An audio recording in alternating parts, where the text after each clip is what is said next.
मोट भइले पातर रहे देहिया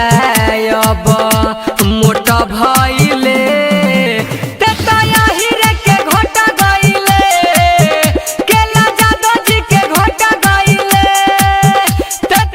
हीरे के घोट गइले रहे पहिले ढीला कपड़ा स के तो भइले कपड़ा स के तो भइले हीरे के घोट गइले केला जादव जी के घोट गइले हीरे के घोट गइले हीरे के घोट गइले केला जादव जी के घोट गइले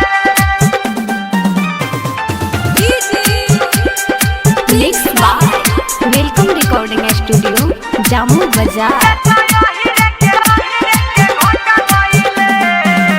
चिकन भइले रे काटे खइले रे आइल चेहरा पर तोरा लाइटे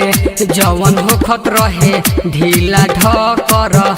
अब होखतावे तोरा में टाइट रहले तेहु पाके और पोट भइले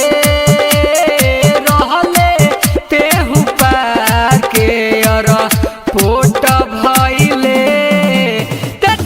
हीरे के घोट गइले केला जादव जी के घोट गइले हीरे के घोट गइले हीरे के घोट गइले केला जादव जी के घोट गइले। मिक्स बाय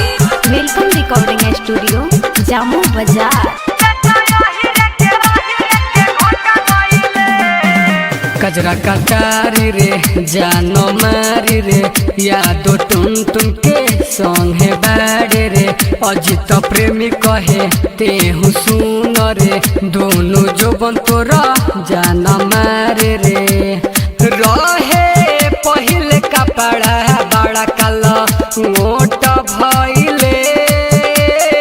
रहे पहिले कपड़ा बड़ा काला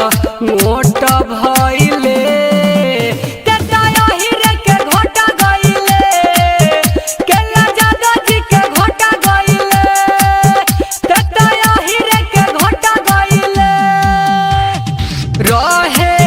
पहिले ढीला कपड़ा स